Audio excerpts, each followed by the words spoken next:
How crazy is this real estate market in Utah in 2021? I've never seen anything like it, and I've been doing real estate a long time here in Utah. Are you a buyer? You've been trying to get a home and you are struggling to get your offer accepted by the seller. Well, I'm here today to give you 6 things that you can do to make your offer as strong as possible in this competitive market.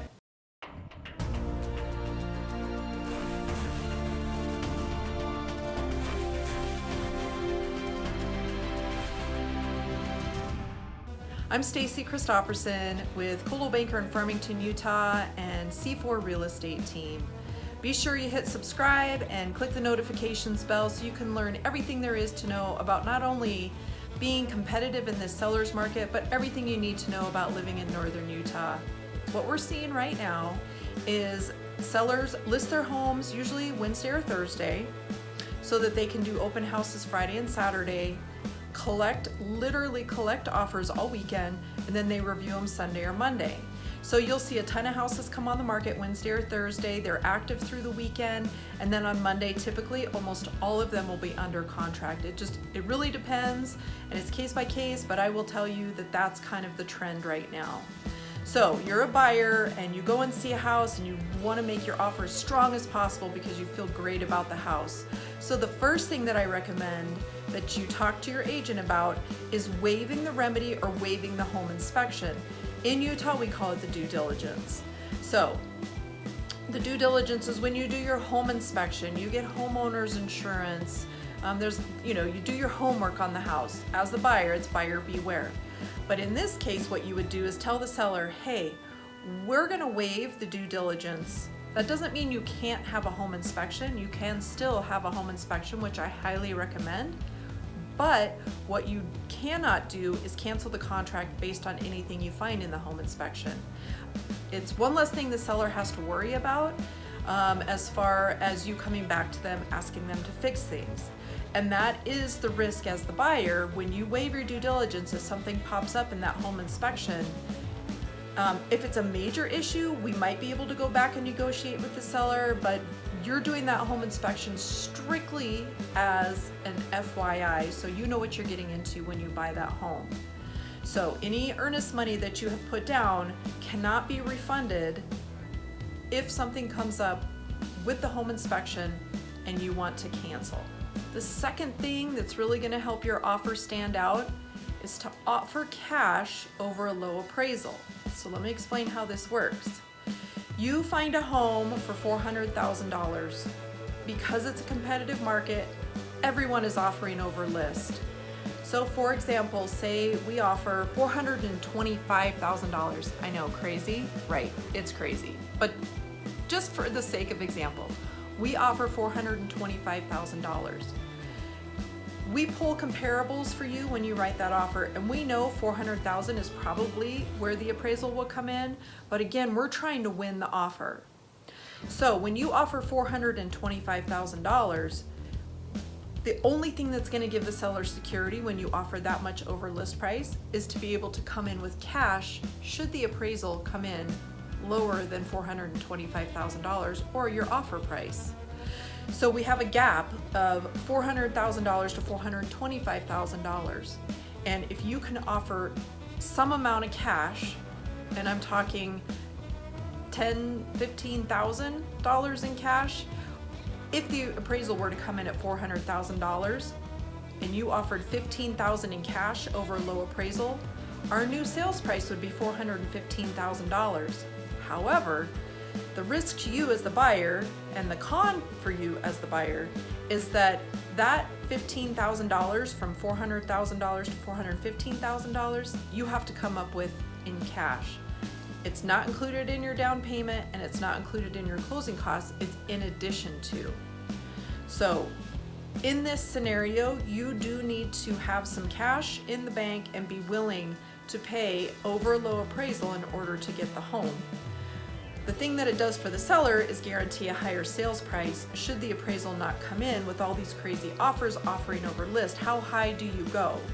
The third thing that I'm recommending to my buyers is, believe it or not, offer to pay some of the seller's closing costs. Also crazy, right? In Utah, The seller pays closing costs and the buyer pays closing costs. In a buyer's market, typically the seller will help contribute to some of the buyer's closing costs. Again, we're in a seller's market in 2021.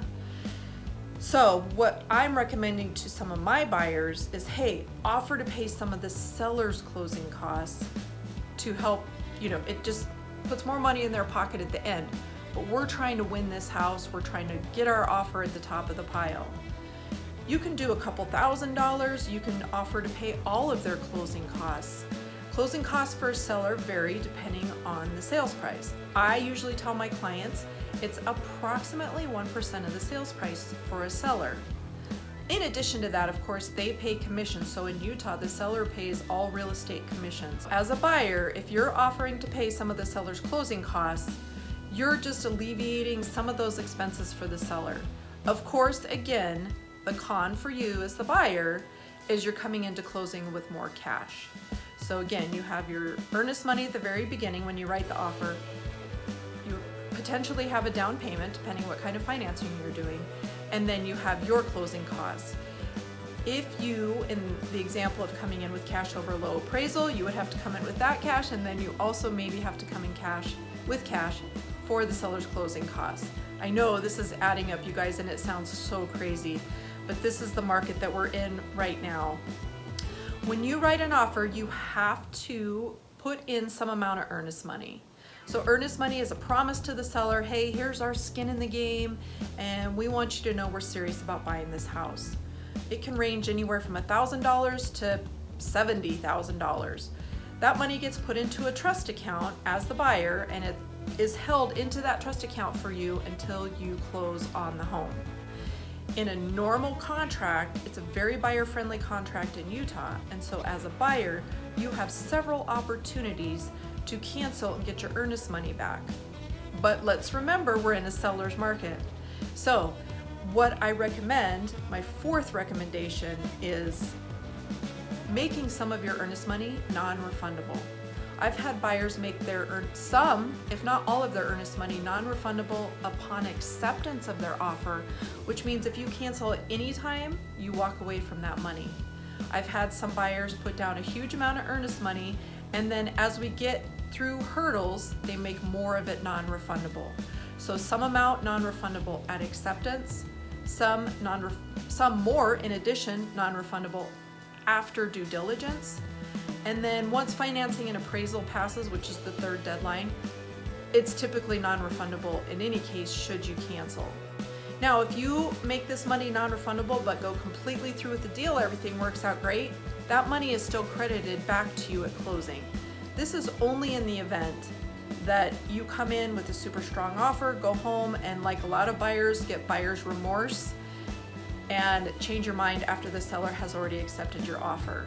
So you've wasted everybody's time, including theirs. So if any of that money is made non-refundable upon acceptance, you have to be willing to walk away from that amount of cash. We've talked about pre-approval so many times. The one thing that is vital to every single offer right now is having pre-approval by a lender. Some things to make that pre-approval stronger is to get fully underwritten before you write an offer.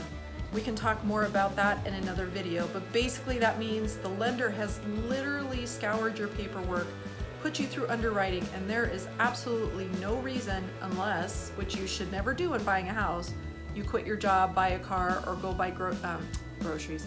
You go buy furniture on credit. Don't ever do that while you're trying to buy a house, but I digress.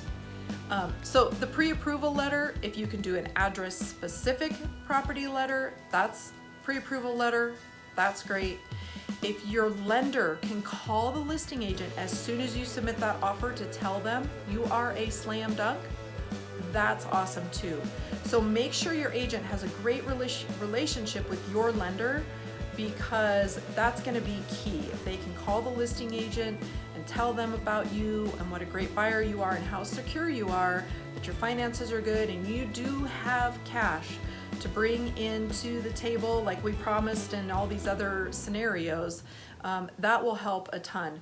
Do not even start looking at houses, especially in this market, if you have not talked to a lender. That's absolutely the first step.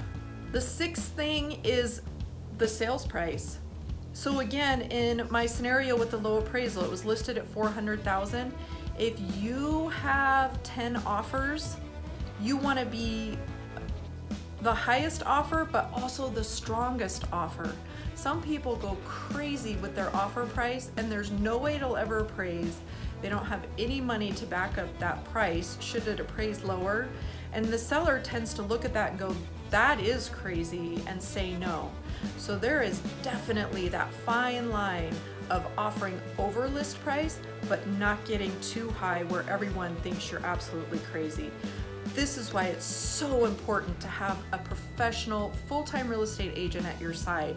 They can run comps for you, but they can also call agents for you who have recently gotten a home under contract, find out how many offers they got, if they can give you a ballpark of where those offers came in and what they're under contract for. They're not supposed to divulge the actual price they're under contract for, and we can only get that information once it sells. But we can keep our eyes on properties, and when it does sell, we have that information at our fingertips. So it's super easy for us to help you figure out how much over list to ask without going over the top. Don't forget to hit subscribe. We have so many videos about buying and selling real estate in Utah, but more importantly, just living in northern Utah. The notifications bell will make sure you don't miss any of our videos, and check out this video popping up right now to learn more about writing an offer in a seller's market. Don't hesitate to reach out to us, call, text, or email anytime. We want to answer all of your questions, not only about real estate, but just being in Utah. Have a great day.